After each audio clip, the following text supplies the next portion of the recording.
Estamos no ar para mais um Beats Podcast e hoje temos uma presença honrosa aqui. Eu sempre falo ilustre, hoje eu mudei. Rafael Rez, muito obrigado por ter vindo. Admiro muito seu trabalho, de verdade, não é puxa-saquismo inicial. E obrigado por ter vindo. Cara, é uma honra. Obrigado pelo convite, pela oportunidade. E assim, até hoje eu não estou acostumado ainda, né? Faz 7 anos que eu lancei o livro, às vezes alguém chega e fala, autografa meu livro. Eu falei, quem sou eu para autografar alguma coisa, né? Mas é sempre um prazer. Legal. Eu estava comentando que eu não li o livro, né? Porque a gente comprou num evento lá do RD. Aí eu dei o livro pro pessoal da redação ler, o pessoal da agência de uma forma geral. E aí o livro sumiu, extraviou o livro. Então preciso ir atrás de outro para ler. Vou comprar no Kindle, que fica só no meu. E assim, é engraçado porque tem muita gente que faz isso e depois fica caçando. Lá no escritório eu comecei a me desfazer dos meus. Falei, tem acho que 3 centenas de livros em casa. E aí agora eu entrei na fase do desapego. Então, tem 53 pessoas no time e eu boto lá no Slack e falo, galera, tem esses 10 livros aqui, quem quer? Aí o povo bota o nome ali, eu vou mandando pelo correio para cada um, falo, faça um bom proveito. Já me serviu, já estudei, passa para frente. Legal. Você falou que você tem uma frase para livro, né? Para quem... um amigo meu falou isso e eu incorporei para a vida. Assim, ele falou, tem 2 tipos de idiotas, os que emprestam livros e os que devolvem. Então eu falei, eu estou nas 2 categorias, né? Eu nunca achei legal não devolver, mas os meus, vários que eu emprestei, eu já não sei nem com quem tá. Eu também não sei. Já foi, se serviu anota, alguém, né? Tá valendo. Importante se a pessoa ler, né? Então, vocês que não devolvem livros, leiam pelo menos, né? Mas o gostoso é quando chega alguém cheio de post-it, de anotação, de grifo. Assim, desculpa, o livro tá em mau estado. Eu falei, cara, é legal pra caramba, ver que você usou o negócio, assim, que serviu, né? Que foi bom e tal. Eu falei, eu adoro. Esses aí é que eu gosto de ver. Aquele que tá bonitinho, lacradinho, falar, cara, nem leu ainda. Volta com plástico, né? Cara, volta um livro novo, né? Legal. Tem uma frase, acho que do Bill Gates, né? Que ele fala que o disquete durou tanto tempo, o CD durou tanto tempo. Eu não sei se é dele exatamente, eu vi num post. É igual aqueles posts da Clarice Lispector, né? Clarice não disse, né? Então tem uma frase do Bill Gates que ele fala, então se você quer guardar algo para posteridade, guarde em um livro. O Gates é leitor compulsivo, né? Tem aquele documentário de 3 capítulos dele lá na Netflix. E assim, o cara lê 10 livros por mês. O cara é um monstro, assim. Bom, não construiu uma das maiores empresas do mundo à toa, né? E realmente isso aí dá para perceber que é da cultura dele, né? De leitura, de aprendizado. Essa humildade de estar reaprendendo o tempo todo. É verdade. Então, assim, de fato, né? Se você pensar qual que é a coisa que atravessou os últimos...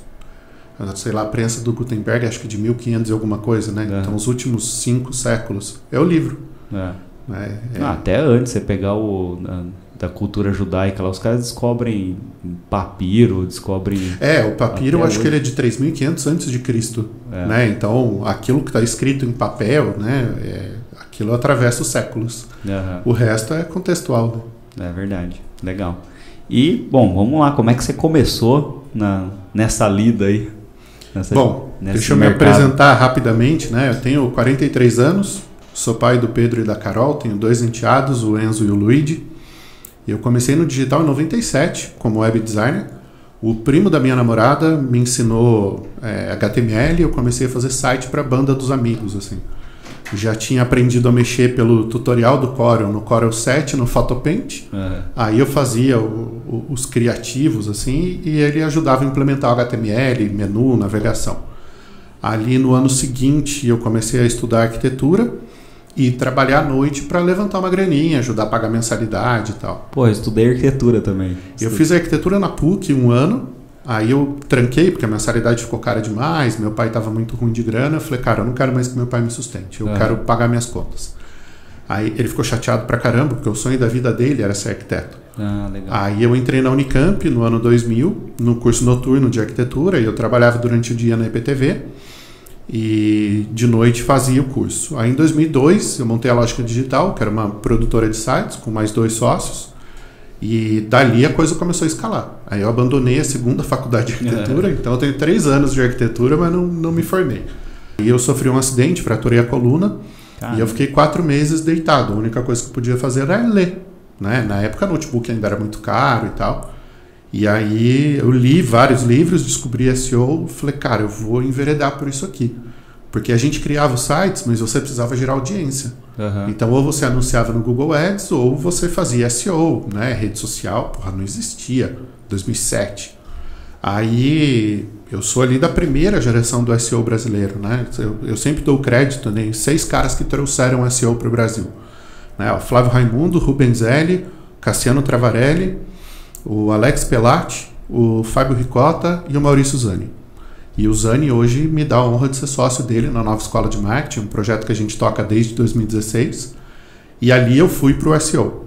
Em 2010, a SEO já era o maior faturamento da produtora de sites, mas os meus sócios viam a empresa como uma empresa de tecnologia, não de marketing.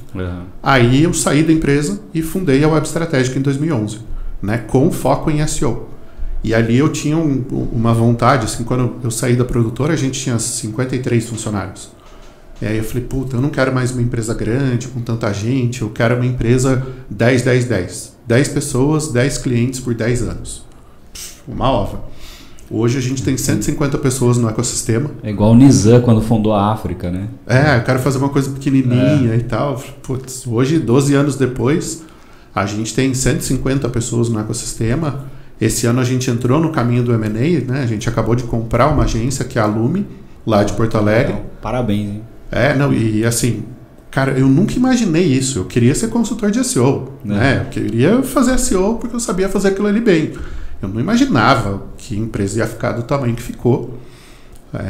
Passei muito perrengue no meio do caminho, falei em 2014. Em 2017 eu tive o primeiro sócio na Web Estratégica, na consultoria, que é o Everton Andrade.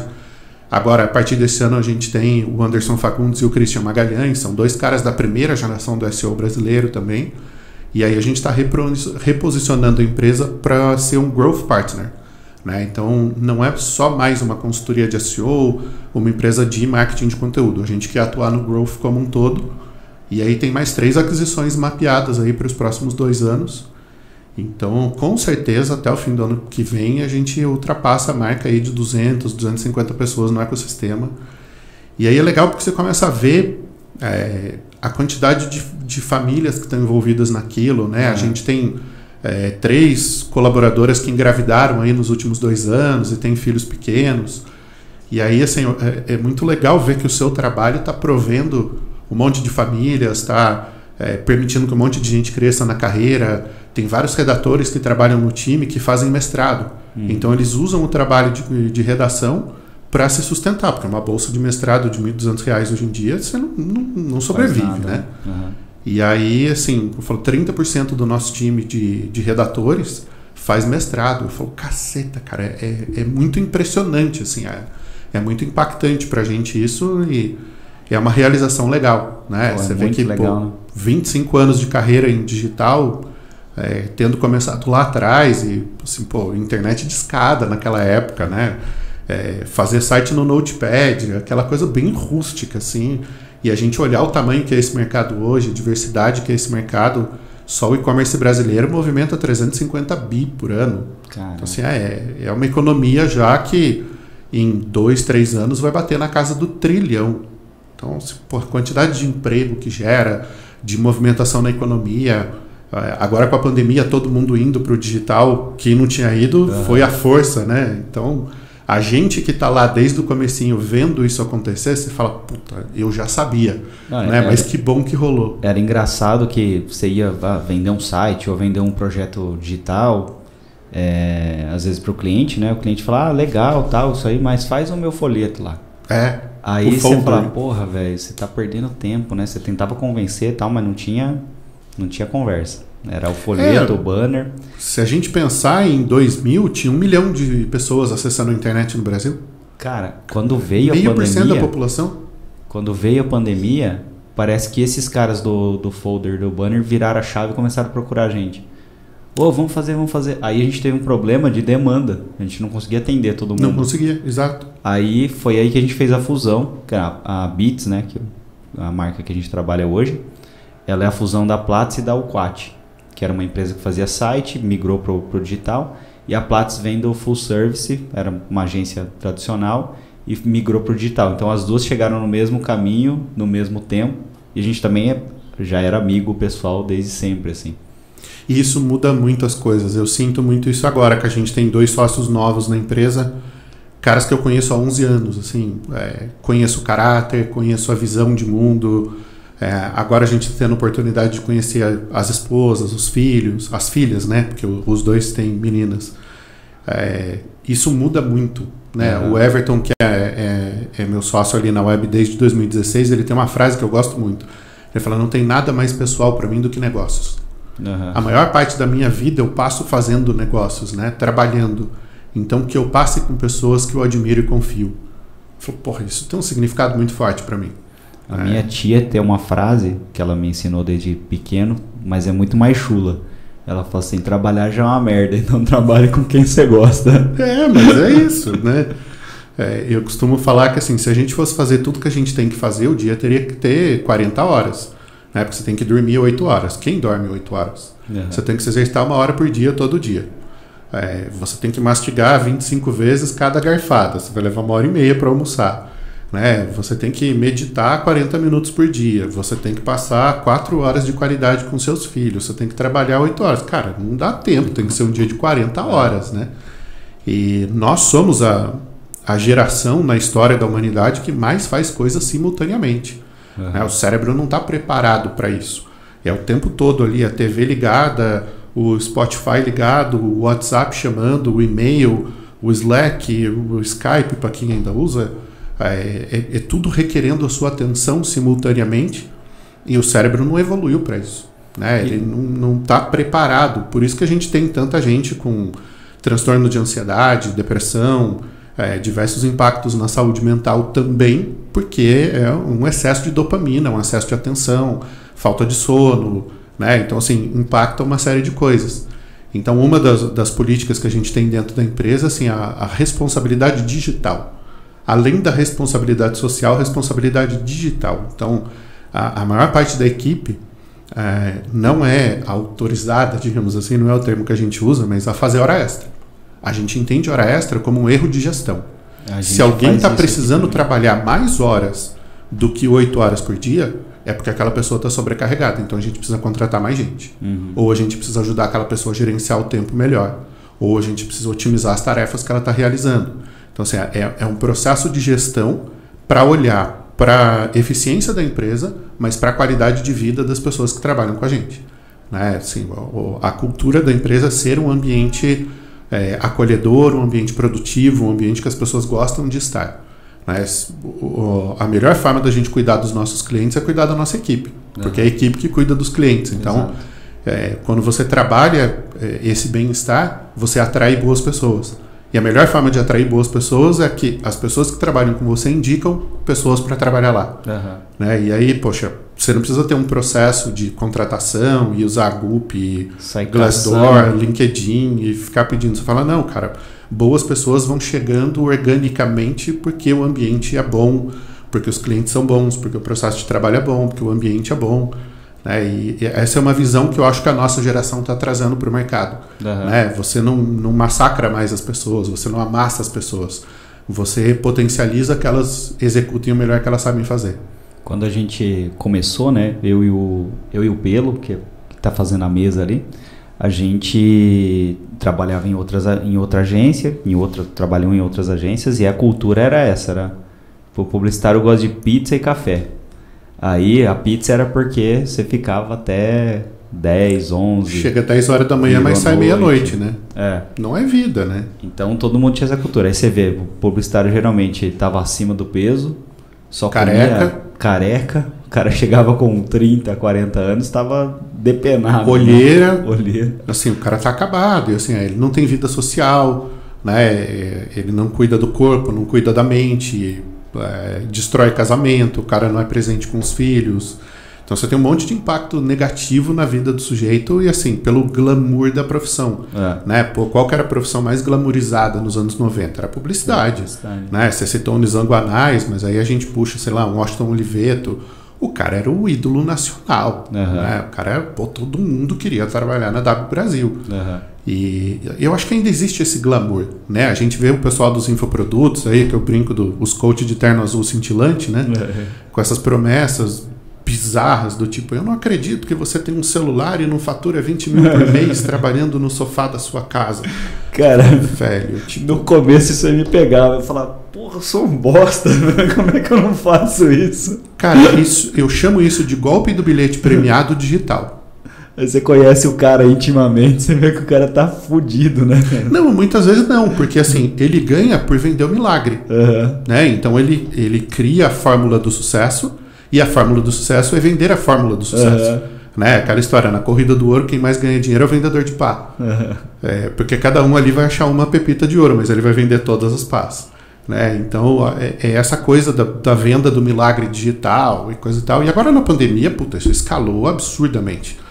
Porque a demanda aumentou, aquilo que a gente falava agora há pouco, né? Quem não estava no digital foi empurrado para o digital à força, era isso ou quebrar, e não tinha profissional. Ontem eu estava conversando com algumas pessoas, eu citei um artigo do Ricardo Cavallini. Cavallini, eu acho que é uma das maiores cabeças do marketing no Brasil. Ele tem um livro sensacional, que já tem uns 12 anos, O Marketing Depois de Amanhã. E era um artigo dele, se eu não me engano, no Web Insider, que chamava Vai Faltar Nego. E ele falava justamente sobre isso. Ele fala, não estamos treinando mão de obra digital. Não estamos treinando pessoas para o digital. Nem existia na época ainda o termo nativo digital e rede social não tinha a força que tem hoje. Mas assim, a gente não treinou. As faculdades, muitas delas, usam programas que foram feitos na LDB de 1996. Sim. Isso tem 25, 30 anos de idade daqui a pouco. A gente pega a pessoa para estagiar aqui, ela tem que ficar, sei lá, no mínimo uns 6 meses estudando. É o que a gente fala da rampagem, né? Ele entra e ele precisa ser destreinado do que ele aprendeu errado e retreinado para fazer o trabalho de uma forma estruturada. E aí, essa é uma discussão que a gente tem muito lá na diretoria da empresa. Educação vai passar a ser uma das áreas essenciais. Então a gente tem a área de pessoas, né, antigo recursos humanos, a gente tem o financeiro, a gente tem projetos, tem customer success, tem produção, tem vendas, tem marketing, e um dos pilares do negócio vai passar a ser educação. Eu sempre falo isso com os alunos, 80% do meu tempo eu passo na consultoria, na web estratégica, e 20% do tempo na nova escola de marketing, que é a minha empresa de educação. E eu sempre gostei de educação, sempre gostei de dar aula, de dar palestra, de dar curso, muito por essa necessidade. A gente que é do mercado precisa formar pessoas para o mercado. Né? O nosso mercado, bem ou mal, ainda é muito novo. Né? O mercado de marketing digital, de fato, nasceu ali no ano 2000. A gente está em 23, a gente tem 23 anos de idade. E se você pensar em 2000, ninguém acreditava muito, né? Tinha 1 milhão de pessoas acessando a internet, era 0,5% da população brasileira. Sei lá, eu colocaria de 2010 para cá, velho. O grande boom, eu acho que foi a explosão do Facebook. Foi em 2011, se eu não me engano, foi o primeiro ano em que a Nike investiu mais no digital do que no offline. E aí o mercado de marketing, de publicidade, de comunicação, de propaganda, entendeu que o digital ia ser o futuro. Eu acho tão ridículo falar isso, mas enfim. O mercado é o mercado, né? E aí as coisas começaram a se materializar. Então, por essa conta, o nosso mercado tem 13 anos. Né? Consolidado, estruturado, que entrou na discussão do CMO, entrou na discussão do board, passou a receber investimento de fato. Né? Então, assim, é tudo muito novo. E aí, os professores que estão dando aula nas faculdades, muitas vezes não têm a prática de mercado que a gente tem. Por outro lado, a gente tem a prática, mas isso ainda não está estruturado, fundamentado, a ponto de ser um programa de graduação de 4 anos. E aí você tem agora, mudaram as regras para MBA, né? E agora qualquer coisa vira um MBA. O problema dos 4 anos, né? Fiz 4 anos, é que durante os 4 anos, muita coisa muda, né? Mudou tudo. Assim, vamos voltar 4 anos no tempo, 2019. A gente não tinha TikTok, a gente não tinha podcast com a força que tem hoje, mas nem de perto. Sei lá, quanta coisa surgiu aí no meio do caminho. Clubhouse, cadê Clubhouse? Né? NFT virou moda, passou, né? Virou nicho. Blockchain era o futuro, agora está incorporado, não tem mais a novidade. Aí cripto, Bitcoin explodiu e hoje virou nicho. Agora a moda da vez é o chat GPT, inteligência generativa, vai continuar existindo. Deu uma puta abafada no metaverso, né? O metaverso, né? Ano passado era todo mundo metaverso, e assim, cadê o metaverso? Né? O Zuckerberg, eu brinco que ele está tentando criar o Roblox dele. Né? E, poxa, desde que ele fez o rebranding, né, de Facebook para Meta, as ações caíram na casa de 70%. Né? Foi o pior rebranding da história. Metade do faturamento da empresa está sendo investido na criação do metaverso e, poxa, pode ser que dê muito certo e pode ser o que afunde a empresa. Por que ele não comprou o Roblox? Sim, porque eu acho que a ideia dele não é exatamente o jogo, né? É meio que aquela ideia de fazer as pessoas viverem dentro desse ambiente digital, que você pode ser qualquer coisa, né? Você pode ser um dragão, você pode ser o Thor, você pode ser o que você quiser. Sei lá. Acho que, sim, vai ser um nicho, como várias coisas, né? Como jogos eletrônicos são um nicho de mercado que tem competição, tem Copa do Mundo, tem desafios, Counter-Strike e whatever. O meu moleque de 7 anos joga Roblox, acompanha, curte. Como o mundo hoje é muito diverso, né? A gente tem tantos canais, tantas formas de consumir informação e de gerar informação. É difícil você ter mercados massificados, né? Que todo mundo tá ali falando daquela coisa. Aí você olha uma Netflix, quando ela lança... falando sobre banda, né? Porque antes você, ia no Catinguelê, ia no Faustão, estourava, né? Aí hoje você tem, parece que não tem ninguém fazendo samba bom, rock bom, ou... Tem, só que é nicho. Nicho. Como a atenção é segmentada, até aí você tem poucas coisas cultural, né? que todo mundo conhece, tipo Anitta. Eu sei quem é a Anitta, eu reconheceria a Anitta na rua, mas eu nunca ouvi uma música da Anitta. Eu não coloco no carro também. Assim, nos anos 90 a gente tinha lá Skank, Titãs, Barão Vermelho, e coisas que todo mundo conhecia. A banda Eva, né? Todo mundo conhecia. Hoje é tudo nicho. E eu tinha uma visão saudosista também da cultura, né? Então, em determinado período eu falava, não, antes as músicas eram muito melhores, não sei o quê. Só que aí você vai e escuta o El Chan, você escuta umas coisas e fala, então, era ruim também. Era ruim também. Eu brinco muito assim, que eu falo, a gente percebe que ficou velho quando você fala, na minha época. Na minha época acontecia tal coisa. Você fala, acabou, ficou velho. Eu estava ouvindo hoje cedo, vindo para cá, um podcast com o César Paz. O César agora é nosso advisor, né? E o César é uma lenda do digital brasileiro, né? Ele saiu do mercado de aviação, ele trabalhava na Embraer, e aí ele entrou no mercado digital, criou a AG2. A AG2 é historicamente uma das maiores agências digitais do Brasil. Em 2010 tinha 300 pessoas na equipe, e aí ele vendeu para a Publicis, na época por 100 milhões de reais, em dinheiro de hoje, sei lá, isso aí deve dar uns 250 milhões. Ele ainda ficou 4 anos no negócio até se desligar e coisa e tal. Por que comecei a falar disso? Perdi a linha de raciocínio. De ficar velho. De ficar velho. E ele estava falando exatamente isso. Ele falou, cara, eu tenho 50 e poucos anos e eu empreendo com pessoas que estão uma geração atrás de mim.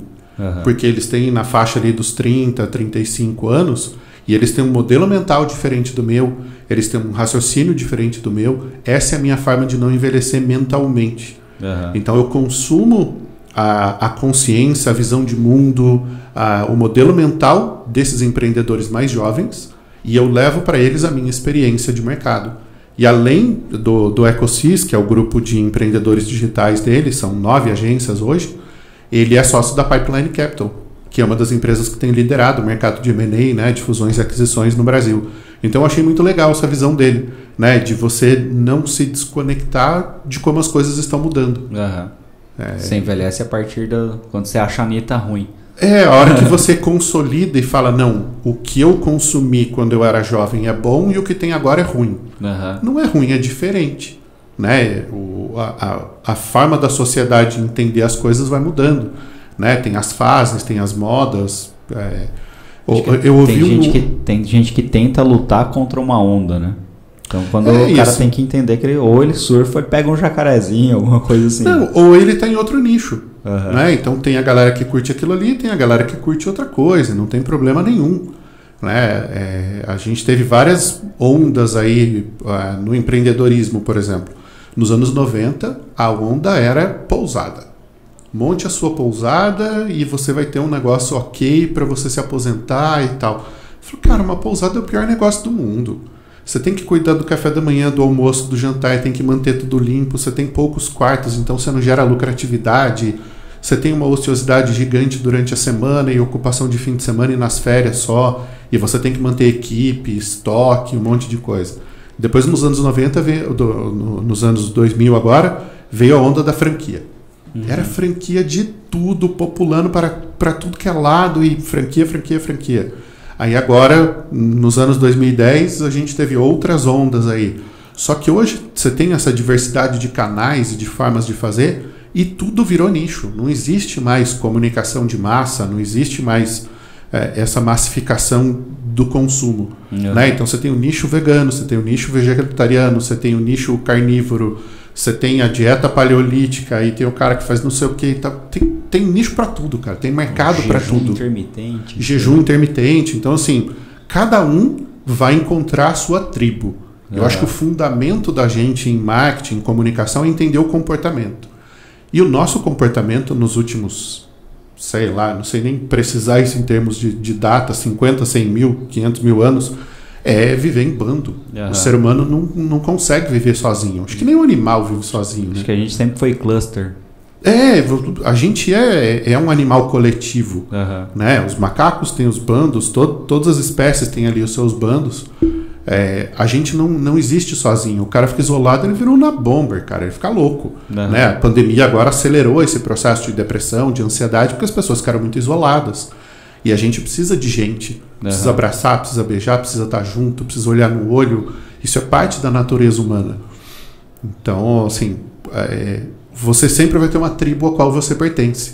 Né? Tem o metaleiro, tem o pagodeiro. Um amigo meu até brinca. Ele fala, cara, os novos metaleiros são os sertanejos. O sertanejo é cabeludo, é tatuado, cheio de pulseira, colete, tem atitude. O cara é aquele cara raiz. Fala de bebida, né? Mulher e os roqueiros viraram emo. Né? Cabelinho lambido, maquiagenzinha, sem atitude, tudo magrelo, sem músculos. Fala, pô, aquela atitude heavy metal virou sertaneja. Né? E essa coisa da mudança de ciclo. Cara, eu falo isso pro Pelo, que é meu sócio aqui, ele é rock and roll, e aí ele fica tirando sarro que eu sou mais pagodeiro, né? Aí eu fico falando, o rock and roll de hoje é o sertanejo. E assim, e é ciclo. Né? A gente teve o boom da música baiana no final dos anos 90, no começo dos anos 90 a gente teve o boom do rock brasiliense, né? Legião Urbana nos anos 80 já era de lá, Capital Inicial já era de lá, depois veio Raimundos e uma série de outras bandas. Aí nos anos 2000, eu nem lembro o que estava na moda, aí veio o sertanejo. E ele fica tirando sarro dos meus tênis também, que eu vou comprar um tênis, ele fala, agora é só você comprar um tantã para complementar esse tênis. Eu nem sei qual é esse aí, entendeu? Tipo, Vans pra mim sempre foi uma marca de skatista. A minha filha usa Vans, ela curte. Assim, pra mim tá ok. Né? Eu sempre me vesti de preto a vida inteira por ser do metal. Era camiseta do Black Sabbath, do Led Zeppelin e do Steve Vai, do Iron Maiden e tal, sempre foi uma identidade. E agora na vida adulta eu continuo usando preto porque eu gosto. Né? E assim, cada um tem ali a sua identidade. Então essa coisa da tribo, do comportamento, de entender as pessoas, eu acho que é a matriz do sucesso em qualquer negócio, independente de onde você está. Cara, é entender o comportamento humano e atender as necessidades das pessoas. Então essa coisa do nicho, do grupo, do bando, da identidade social, para mim é muito forte. Né? Em todas as áreas você enxerga isso e a pessoa se identifica. Ela fala, eu sou isso. E hoje, né, também a pessoa se identifica com vários nichos, né? Então, sim. Tem o cara que anda de bike, mas é rock and roll. Tem o cara que anda de bike, é rock and roll e é vegano. São várias identidades que compõem a sua identidade pessoal. Né? Eu fiz a cagada de comprar um carro antigo faz 3 anos e passei 2 anos e meio restaurando o carro. E aí eu gosto muito de uma banda que chama Black Label Society. Aí outro dia eu tava vindo para Indaiatuba, né? Eu moro em Campinas, a minha esposa mora aqui, e tava vindo com um carro antigo. Aí tinha 3 caras de Harley Davidson parados assim no acostamento, e um deles com a camisa do BLS, né? Do Black Label. E eu achei que algum deles pudesse estar com algum problema, encostei o carro e desci. Falei, irmão, tá precisando de alguma coisa aí, uma carga na bateria, furou o pneu, precisa de uma carona? Ele, não, estamos esperando um brother que tá vindo aí de Jundiaí, vamos seguir viagem. Falei, então beleza, bom passeio aí, que foi. Mas ao ver a camiseta eu identifico aquele cara e eu falo, porra, a gente divide o mesmo gosto, então vou ver se os caras estão precisando de ajuda. Né? E é muito isso, é você se identificar, e eu me identifico na tribo do digital. Agora eu me identifiquei na tribo da musculação, já perdi 30 quilos nos últimos 2 anos. Caraca. Muito pelo estresse da distância dos meus filhos em 2020, um processo que foi muito doloroso, e aí eu ganhei muito peso e tal. E aí hoje, eu acordo às 5h30 da manhã para fazer musculação. Eu nunca tinha feito isso durante 40 anos na minha vida. 5h30 da manhã é cedo ainda. Cara, mas assim, eu não consigo dormir mais do que 7 horas por noite. Então assim, eu deito 10h30, 5h30 já era. Você deita cedo também, né? Eu nunca fui noturno. Aliás, eu tive uma fase noturna lá com 17, 18 anos, né? Fazia a faculdade de dia, trampava à noite. Uhum. Mas hoje não funciona. Meu cérebro desliga às 9 horas da noite, assim, dali pra frente eu sou burro, não consigo fazer mais nada. Então o negócio é dormir, e sempre dormir pouco, dormir às 6 horas. Né? E aí a falta de sono te ajuda a ganhar peso. Então eu fui entendendo o corpo, fui reaprendendo a me alimentar, a dormir, a tomar água. E aí, você reconstrói a sua identidade. E aí eu encontrei a tribo da musculação. Eu falei, me identifiquei nesse negócio aí. Né? Durante 40 anos não foi algo importante para mim, agora é a parte fundamental da minha vida. Eu sempre odiei musculação e também nos últimos tempos tô gostando. Comprei até o curso do Sardinha, né? Sabe? Cara, o Sardinha é muito bom. O Sardinha é muito bom. Um amigo meu trabalhou com ele assim e falou, cara, o cara é humilde, o cara é família, o cara é pé no chão, é um cara gostoso de conviver e tal. Eu acho ele um cara muito bacana. E essa coisa da identidade, né? Então cada um vai ter múltiplas identificações, vai fazer parte de várias tribos. E aí volta para a coisa do nicho, né? Então você tem uma tribo e um nicho na sua alimentação, você tem uma tribo e um nicho na sua atividade física, você tem um tribo e um nicho na sua espiritualidade, você tem uma identificação e uma tribo no seu gosto musical, né? Você vai se identificar em várias áreas que compõem a sua vida. Ou não, né? Ou falar, não, eu sou ateu, eu não tenho espiritualidade, não me identifico com nada. Também é um nicho. Tá no grupo do ateu. Também é um grupo. Também é uma forma de viver, de enxergar a vida. Né? Tem a tribo de quem gosta de ler e-book, tem a tribo de quem gosta do livro de papel. E, cara, eu acho que o grande segredo disso aí é a compreensão e a aceitação. Então, a hora que você compreende aquele movimento e aceita, beleza, você vai fazer um churrasco e você tem 2, 3 amigos ali que são veganos. E o cara vai trazer lá a abobrinha dele, a berinjela para fazer na churrasqueira. Tá valendo, velho. Você não precisa brigar com ninguém. Você come sua picanha, o cara come a berinjela dele, tá todo mundo feliz. Tinha um cara que trabalhava aqui que o cara era vegetariano o ano inteiro. Vegetariano. Aí, no churrasco que a gente fez de fim de ano de confraternização, falei, vou fazer umas abobrinhas, né? Pro cara, fiz uma abobrinha, procurei um monte de receita, fiz um monte de coisa. Chegou no final da festa, o cara tava comendo a linguiça. Eu falei, porra, fiquei até 2 horas da manhã fazendo abobrinha pra você. O cara bebeu e virou carnívoro, cara. Porra. Assim, no podcast agora que o César tava participando, né? Eu vim ouvindo na estrada e ele falando ali a moça que tava entrevistando ele, a Lê, falando de porque ela e o marido abandonaram o álcool. Né? Ele tinha um problema de saúde... E aí ele não podia mais consumir álcool, e aí faz 5 anos que eles não bebem. Né? Eu e a Carla, a gente tem um acordo de todo mês de janeiro a gente faz um mês seco. Um mês sem nada. A gente não toma vinho, não toma cerveja, não consome nada. Né? Não tem nada a ver com purificação, com porra nenhuma. A gente simplesmente decidiu que a gente queria isso. E aí às vezes ela está fazendo um tratamento de saúde e não pode beber, a gente brinca um com o outro, somos um bando. Ela não bebe, eu não bebo. Agora eu estou tomando antibiótico, não posso beber. Eu não bebo, ela não bebe. Né? Então, assim, é gostoso você dividir as coisas. Né? Você compartilhar aquilo e se identificar com as pessoas. Né? Encontrar causas em comum. Que também é uma tendência de marketing que a gente viu crescer aí nesses últimos 15 anos, talvez. Desde o marketing 3.0 do Kotler. Não que ele tenha defendido isso, mas eu acho que foi meio que um marco no mercado.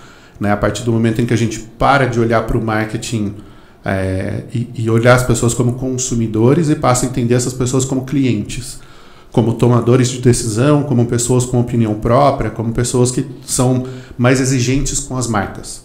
E aí entra essa questão do marketing de causa, né? Qual causa eu acredito? Eu acredito no veganismo, eu não quero marcas que explorem animais, que façam testes em animais. Pô, legal pra caramba. Eu sou da tribo do ambientalismo, então eu quero dirigir um carro elétrico, apesar de que eu acho uma hipocrisia. Você deixa de queimar gasolina e você usa eletricidade, que foi gerada muitas vezes numa termoelétrica a carvão. Então você só lavou as suas mãos. Principalmente na Califórnia, né? No Brasil você tem aí, sei lá, acho que é na casa de 3/4 da energia sendo gerada elétrica. Em Portugal você tem boa parte da energia eólica. Mas aí agora a gente está vendo a Europa, nessa crise com a Rússia, tendo que queimar carvão. Queimando lenha. E aí exige que o mundo inteiro seja ESG e tenha uma produção sustentável e coisa e tal. E os caras estão queimando carvão para não morrer de frio. Então, assim, o mundo é muito regido por essas hipocrisias, né? Sim. Mas aí você vai reciclar o seu lixo, né? Na escola que eu estudei, a gente tinha esse reforço da reciclagem desde a 3ª, 4ª série, que agora é 4º ano, né? Meu pequeno tem 7 anos e assim, lá em casa eu tenho as caixas ali na área de serviço, tudo separadinho. O que é papel, o que é lata, o que é vidro. E aí ele já tem essa cultura, já é inerente dele, da irmã dele. A minha filha tem 15, ele tem 7. É natural para eles. Separar o lixo, vai tomar banho, se molha, desliga a água, ensaboa e liga a água de novo. Então eles têm naturalmente essa coisa de economizar água, né, de apagar a luz. O Pedro vive brincando, vamos salvar o planeta. Né? Então já está sendo incorporado na geração deles. A nossa geração foi aprender isso já mais velha. Eles já estão crescendo com isso. A gente foi descobrir smartphone, né? O smartphone foi inventado quando a gente já era adulto. Né? Eles já nasceram com isso.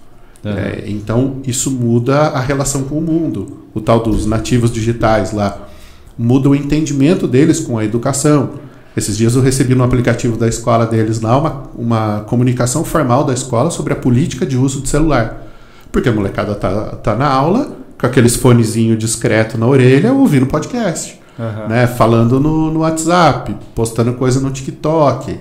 E aí a escola falou, cara, celulares desligados e sem fone de ouvido dentro da sala de aula. Se for pego com isso, é suspensão naquele dia, 3 vezes é uma repreensão formal, na reincidência é uma suspensão das atividades por 1 semana. Assim, você tem que criar regra para uso, porque para eles aquilo ali é natural. Assim, eu quando era adolescente, a gente ainda usava o Walkman, ouvia fita cassete, né? Isso hoje é pré-histórico absurdamente. Foi aí que você aprendeu a editar, né? Porque você ia gravar a música que tava passando no rádio, você gravava em cima das fitas dele. E ficava rezando pro locutor não falar no meio da música, né? Isso aí, 90 e poucos FM, você fala, porra. Eu fiz programa de rádio em 98, 99, né? Trabalhei numa rádio em Campinas ali, a gente fazia um programa de rock and roll de quinta à noite e de domingo à tarde. E, pô, era tudo com CD. Aí, aos poucos, a gente foi transformando aquele acervo em MP3. Então compramos um gravador de MP3 que era um drive externo que você conectava no computador e tal. E, pô, era aquela conexão de... eu não sei, eu não lembro o nome daquilo, mas era um cabo gigante, assim, para conectar. Não tinha USB, não tinha nada disso. Né? Hoje em dia isso não faz o menor sentido, tá tudo na nuvem. Né? Tá tudo na Amazon, no Spotify, no Deezer, no YouTube. Eu não me dou, por exemplo, com o algoritmo do Spotify. Eu tentei durante 6 meses e ele só me sugeria porcaria. Ele não conseguiu aprender meu gosto. E o YouTube, cara, eu descobri bandas sensacionais no YouTube Music. Minha filha prefere o Spotify. Aí outro dia lá, pai, eu quero assinar o Spotify. Eu falei, bom, a gente tem 5 streamings. Se vai entrar um, tem que sair outro. Ela, pode cancelar a Amazon então. Eu falei, beleza. Né? Então, até nesse ambiente digital, a gente tem que aprender a ensinar eles também. Né? Entrou uma coisa, sai outra.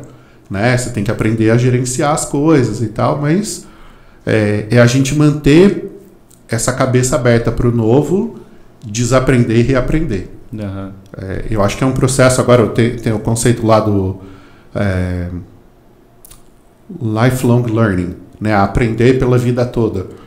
Isso agora todo mundo tem que incorporar. A maior parte das pessoas vai ter 3 carreiras ao longo da vida produtiva. Né? Aos 20 anos você vai estar fazendo uma coisa, aos 40 outra, aos 60 outra. E tá tudo bem. Algumas carreiras vão manter a longevidade, né? O direito, a medicina, a engenharia, mas na carreira de comunicação, né? Você provavelmente já se reinventou 2 vezes. Eu já me reinventei 2 ou 3.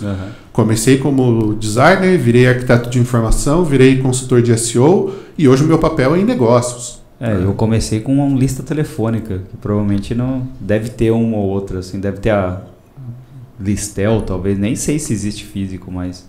nem faz mais sentido, né? Hoje em dia, como é que você vai procurar numa pilha de papel o endereço de uma pizzaria? Pô, você tem um iFood ali e acabou. Cara, você falou de pizzaria, eu lembrei de uma funcionalidade que o WhatsApp lançou e ninguém falou muito. Não sei se, com certeza você sabe, né? Mas que ele fez tipo uma lista telefônica local. Tipo, o cara coloca pizzaria no WhatsApp e ele entrega as pizzarias que estão próximas. Agora todo mundo vai querer um pedaço desse mercado de delivery que se instalou na pandemia. O iFood pegou um timing perfeito. Foi o mesmo timing, por exemplo, que o Airbnb conseguiu lá atrás. Né? Numa época que houve uma crise imobiliária e as pessoas estavam buscando novas formas de se mudar, de viver, uma mobilidade geográfica maior, e ele acertou o timing ali. Né? O Uber também estava numa fase de decadência e aí com a pandemia houve uma nova adesão ao mercado de transporte por aplicativo. Então esse mercado local ele sempre foi muito forte, ele era dominado lá nos anos 80 e 90 pela lista telefônica. Depois vieram os guias online, né? Então guia Sorocaba, guia São Paulo, guia Moema, a fase dos guias. Né? O Que Canto, por exemplo, foi um site violentíssimo ali, 2010 até 2014, que era um baita guia local. Algumas listas telefônicas conseguiram se reinventar e ir para o online. E depois isso começou a decair. Aí vieram os apps. E aí, assim, o iFood é um case de sucesso global. Né? Não é só no Brasil. E o WhatsApp, logicamente, quer morder uma fatia desse mercado. Faz todo sentido. O pet shop que você já está acostumado a levar lá o seu cachorro, o seu gato, você mantém o contato pelo WhatsApp. Né? A escola do seu filho, a comunicação é feita num grupo de WhatsApp. Então, ele vai puxando vários mercados. Né? Ele vai criando funcionalidades ali dentro e vai mordendo esses mercados e faz todo sentido.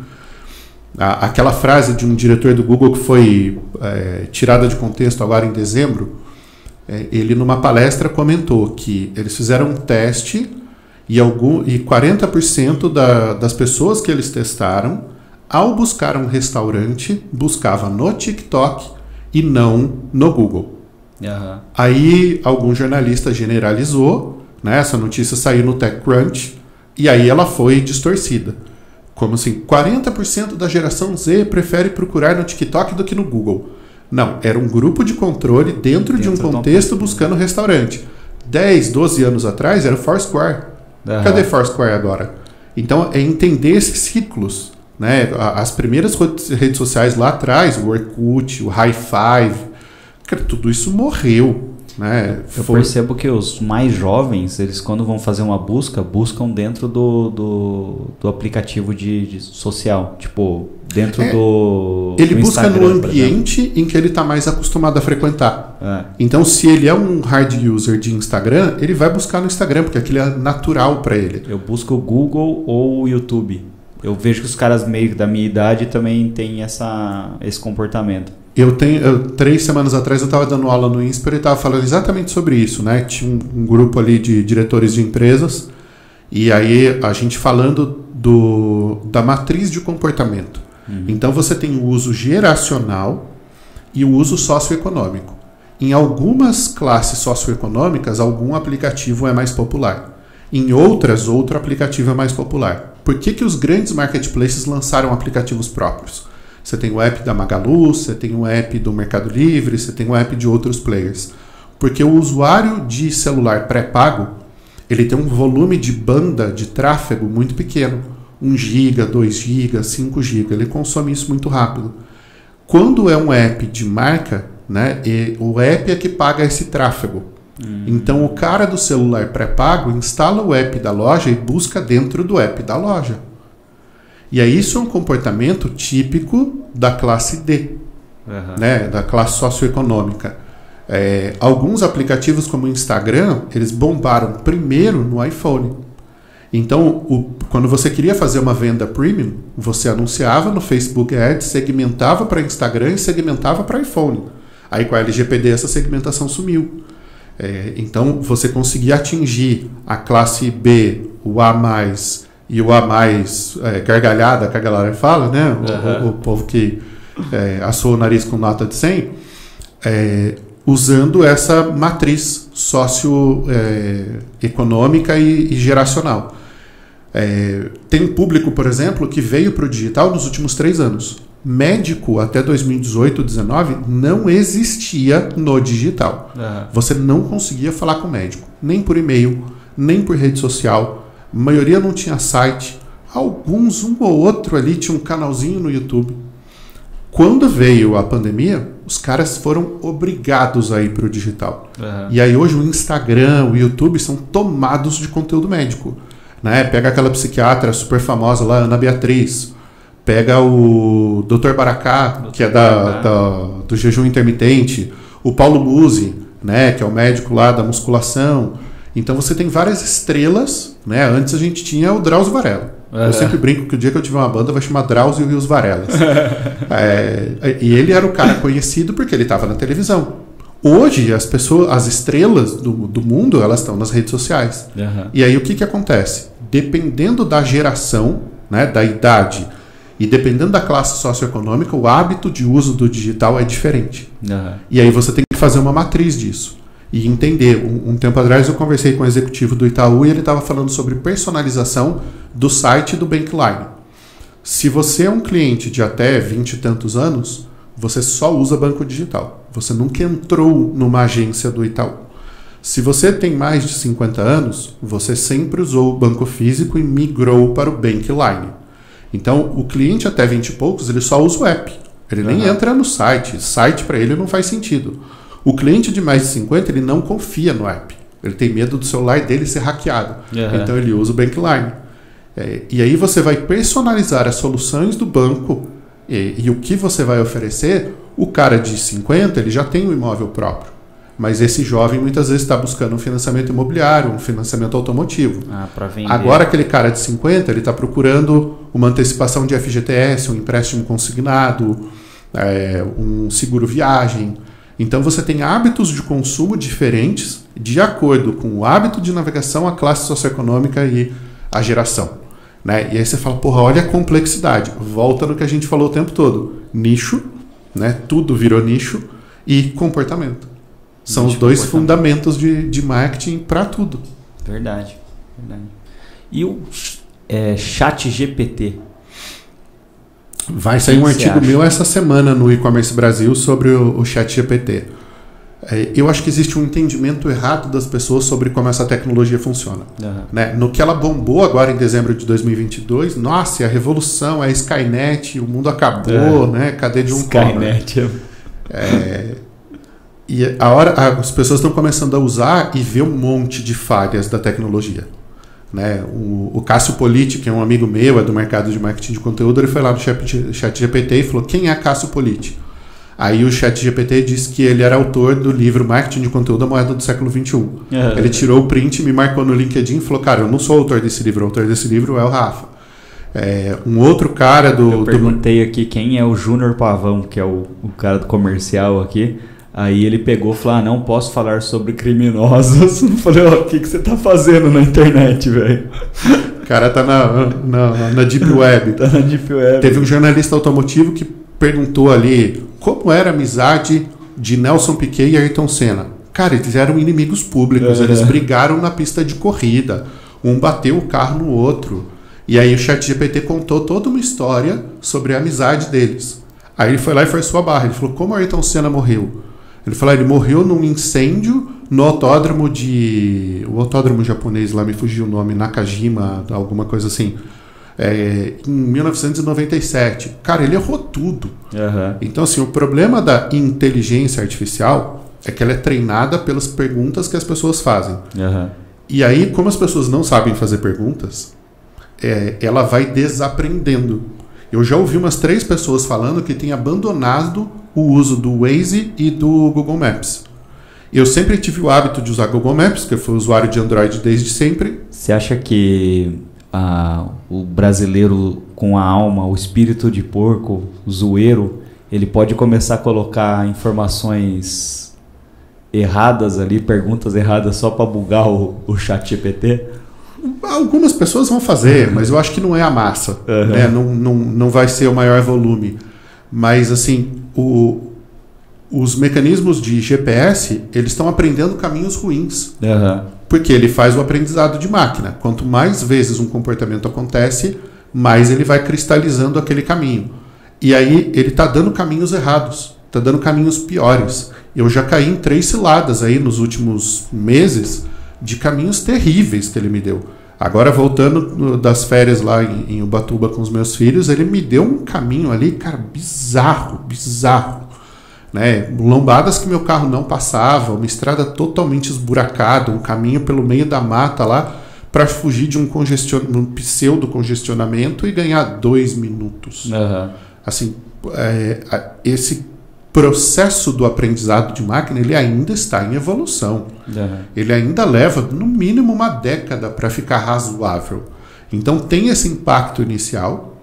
Aí as pessoas começam a ver que a tecnologia gera muitos erros. Uhum. Cara, faz qualquer pergunta para Siri ou para Alexa. Se você fizer perguntas bestas, tipo, previsão do tempo para hoje, que horas são, quem morreu hoje, beleza. Faz uma pergunta um pouquinho mais complexa. Ferrou, ela não consegue. Uhum. Então, ainda tem muita evolução. Fora que acho que o ChatGPT ele bebe na fonte do que já foi produzido, né? Então, exato. E aí, do que já foi produzido, não existe nenhum tipo de surpresa. Ele não consegue ler o alvo, a persona, para conseguir entender, tipo, o cara que tem mais ou menos 40 anos, provavelmente gosta de BMW antiga, gosta de BLS, isso, aquilo. Eu vou fazer uma conexão dentro da BMW ou BLS. Ele não consegue fazer essa... você tem que dar o input para ele dar o output. Eu vi algumas brincadeiras que o pessoal fez, assim, tipo, faça uma letra de música contando a história de um casal no estilo Bob Dylan. Faça uma letra de música contando sobre a morte de uma criança no estilo XPTO. E aí ele faz, e aquilo é engraçado. Um amigo meu fez um diálogo entre o Mestre Yoda e o Darth Vader, falando sobre como é ser um profissional de TI. Né? E aí ele postou, porque ele é um cara dessa comunidade. Aí ele foi numa outra inteligência generativa de imagens e falou, faça uma imagem do Darth Vader e do Mestre Yoda sentado num gramado à beira de um lago. Então todo o conteúdo do post dele no LinkedIn era uma imagem gerada por uma IA, um diálogo gerado por uma IA a partir dos inputs que ele deu. Uhum. Mas ele falou, cara, eu tive que mudar o input 5 vezes até o output ficar do que eu queria. Né? E aí é o grande problema. As pessoas não sabem fazer boas perguntas. Sim. Quando eu fiz o MBA na FGV, eu tive um professor genial, José Mauro Nunes, e foi a segunda disciplina que era comportamento do consumidor. E o Mauro falou um negócio que ficou gravado na minha memória para sempre. O segredo do bom profissional de marketing é saber fazer boas perguntas. Uhum. Não é ter a resposta, a gente nunca vai ter a resposta. Mas se a gente souber fazer uma boa pergunta, a gente constrói uma boa resposta. As pessoas não sabem nem usar o Google, bicho, quanto mais o ChatGPT. Para mim, o ChatGPT serve como uma ferramenta de pesquisa. Então, ela condensa uma quantidade de pesquisa. Então, você faz uma pergunta para um retalho de um conteúdo. Então, você olha e fala, o resumo do retalho desse conteúdo que eu quero produzir é isso aqui. Ele evita de você precisar entrar em 10 sites, ler 10 blog posts, fazer o seu próprio Mas tem a questão resumo. Da atualização. O banco de dados dele não é atualizado diariamente, como é, por exemplo, do Google. Então, ele tem um extrato de dados da internet, um aprendizado em cima daquilo, mas aquilo não é atualizado em tempo real. Mas tem usos criativos, por exemplo. A gente que é marqueteiro, muitas vezes você precisa escrever o copy de um título. E aí, até você chegar num bom título, muitas vezes você vai escrever 10, 15, 20 títulos. Poxa, o que você pode fazer? Você entra no ChatGPT, escreva 20 títulos para mim, usando tal palavra, tal autor e tal verbo. E ele vai gerar 20. Aí facilita. Aí você usa o seu julgamento humano, a sua experiência, o seu conhecimento daquelas pessoas, do nicho para o qual você está anunciando ou se comunicando, do comportamento daqueles clientes. Você descarta lá 17 e você chega em 3 bons. Aí você usa a sua experiência, o seu talento, para deixar aquele título ótimo. Refinar. O que você levaria 20 minutos para fazer o brainstorm, em milésimos de segundos, uma inteligência artificial faz para você. Porra, isso é um baita uso. Ontem à noite eu estava dando aula de SEO e o editor de um site falou, poxa, eu publico artigos de 3.000 palavras.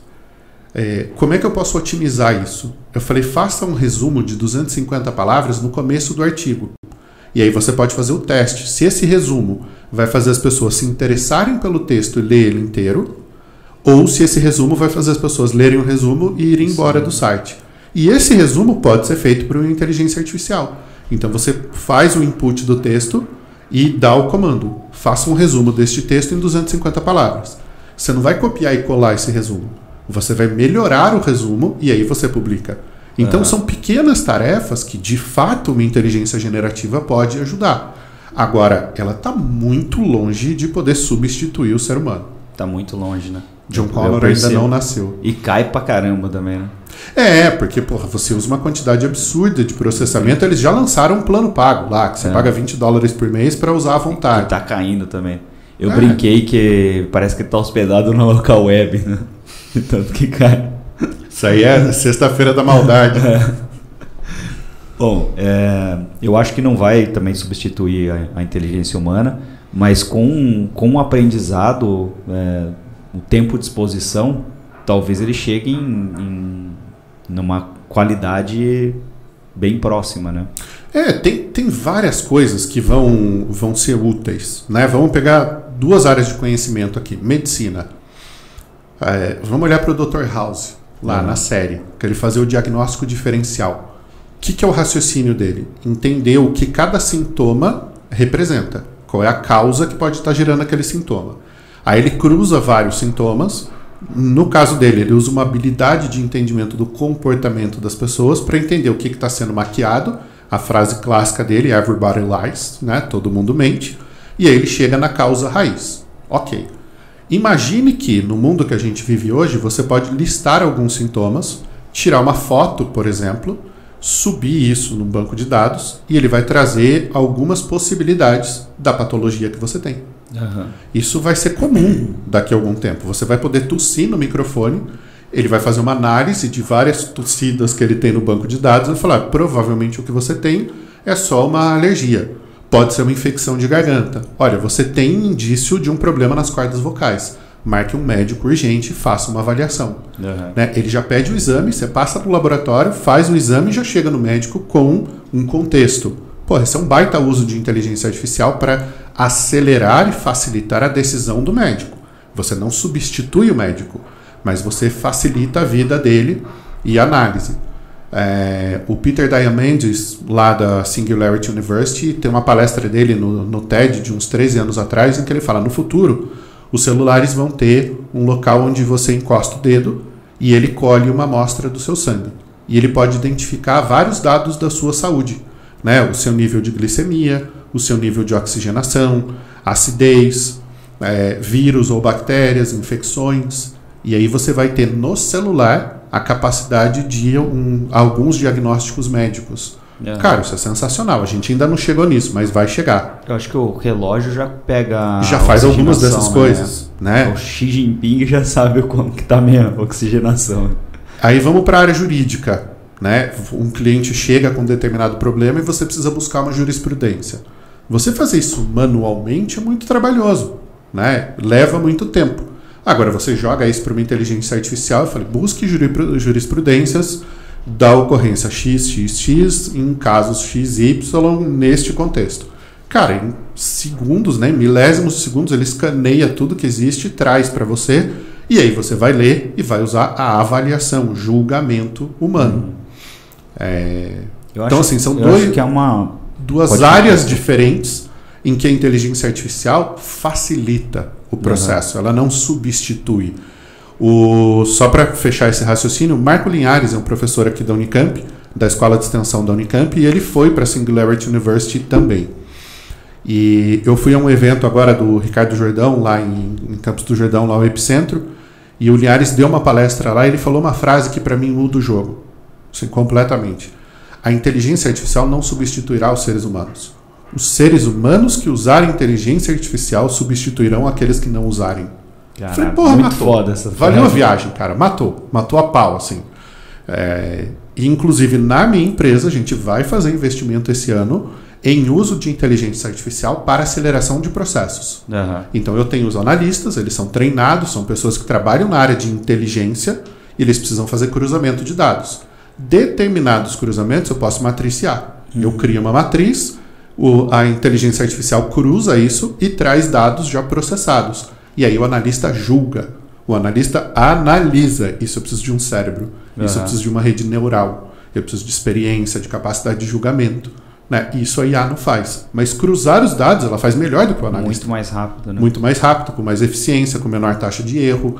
Né? Então eu acelero o processo de decisão. Eu deixo para o ser humano tomar a decisão e eu boto o trabalho sujo, né, entre aspas, para a inteligência artificial fazer. A gente tem feito isso aqui na parte de tráfego pago, baseado no 5.0 lá do Kotler.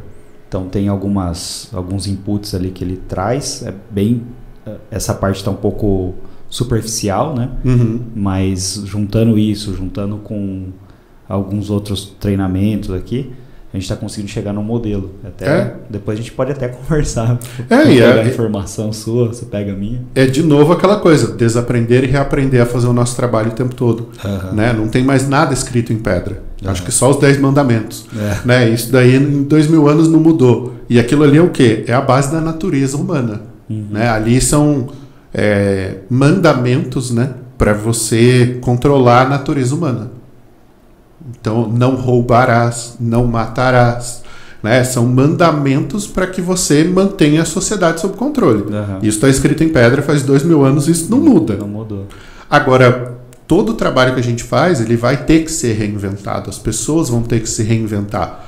Vão ter que aprender a usar as ferramentas para acelerar, tornar eficiente, tornar prático o trabalho. É isso, né? É uma ferramenta. É uma ferramenta. Não é o Skynet. É igual o Luizão, que é nosso sócio aqui. Ele começou, ele tem acho que 60 e poucos anos. E quando ele começou, ele era diretor de arte em agência e ele fazia no Nanquim. Fazia fotolito. Aí ele estava contando o processo para a galera mais nova de design, e ele falou, cara, essas ferramentas do Photoshop, que é, sei lá, a borracha, isso, aquilo, isso é tudo baseado na mesa que a gente tinha. Exato. Aí os caras começaram a olhar assim, sabe, tipo, falou, caraca, velho. O brush que você tem ali no Photoshop, ele é inspirado no spray que você usava para pintar as coisas. Então você recortava uma camada de papel, colava, vinha com spray para colorir, né? Você ia fazer o degradê, você começava a pintar de perto e ia pintando de longe. Como é que eu sei disso? Eu fazia camiseta usando raio-x. Então eu pegava a camiseta, estendia com um papelão por dentro para ela ficar esticada, pegava um raio-x, recortava no estilete e fazia o molde, aí eu colava com cola Prit no tecido, vinha com o spray de perto e ia subindo ele para fazer o efeito de degradê. Descolava a cola Prit, esperava aquilo secar, e aí eu tinha uma camiseta de banda lá, das bandas dos meus amigos prontas. Caramba! Então, assim, processo artesanal, né? Totalmente coisa de moleque, de adolescente, tempo livre demais. Mas é isso, né? O que é o brush do Photoshop? É o spray antigo emulado para o digital. Exato. É uma ferramenta. É uma ferramenta. E você imagina se o mundo trabalhasse dessa forma ainda. Seria possível a gente ter toda essa evolução no mercado de marketing e comunicação. Então eu acho que o GPT vem para facilitar essas consultas, essas pesquisas, para deixar o processo mais ágil. Então acho que é mais ou menos nesse sentido. E assim... É um martelo, né? É um martelo, exato. É uma ferramenta. Ela não... É que tem... O cérebro humano ele foi viciado pela forma como a gente consome informação na novidade. Né? É por isso que a gente tem tanta ansiedade. Porque as pessoas vivem ansiosas por tudo aquilo que elas não sabem. Por tudo aquilo que elas não conseguem fazer. O cara segue lá o influencer, o cara acorda às 5 da manhã de bom humor, toma o café gourmetizado dele, dá 2 transas de manhã, faz o exercício dele, ele não toma bomba, mas ele tem 80 quilos de massa muscular, aí ele vai dirigindo o Bentley dele para o trabalho, e ele chega lá e tem não sei o quê, então conta toda aquela história de fantasia, as pessoas acham que aquilo é realidade. E aí ele fica ansioso porque ele não deu uma de manhã, né? Ele não acorda de bom humor, né? O café dele tá ruim. E ele fala, pô, eu não consigo ter aquela vida. Bicho, ninguém consegue, aquilo é fingimento, aquilo não é a realidade. Né? Vazou não sei nem o nome dela, uma influencer no ano passado, uma hora a câmera mostrou uma lousa, né? Totalmente antiquada, com as anotações dos reels que ela tinha que fazer por dia. Então, acordar de manhã e mostrar minha maquiagem e meu café da manhã. No meio da manhã, filmar eu fazendo exercício. Mostrar uma rotina com a neném. Dar um beijo no meu marido e fazer tal coisa. Então, tinha tudo ali, as pessoas se revoltando que... ela estava me enganando. Eu falo, cara, convenhamos, né? Você não precisa ter mais do que 2 neurônios conversando para saber que aquilo ali está sendo encenado. Será que a geração mais nova entende isso ou não? Ou eu não acho que é da geração, velho? Cara, porque eu vejo pessoas de 40, 50, 60 anos caindo acreditando nisso. Né? Eu acho que é do comportamento humano. Tá. Né? É o golpe do bilhete premiado digital. Por que tanta gente cai no golpe? Minha tia caiu nisso outro dia. Chegou um motoqueiro lá dizendo que estava levando o cartão do banco novo dela, e o cartão estava com o nome dela, e que o gerente tinha mandado entregar na mão. E que aí ele tinha que levar de volta o cartão velho. Não é que ela deu o cartão velho na mão do cara, o cara passou no caixa e sacou lá R$3.000. Caraca. E aí você fala, pô, mas é óbvio que é um golpe. Mas é óbvio para algumas pessoas, para a maioria não é óbvio.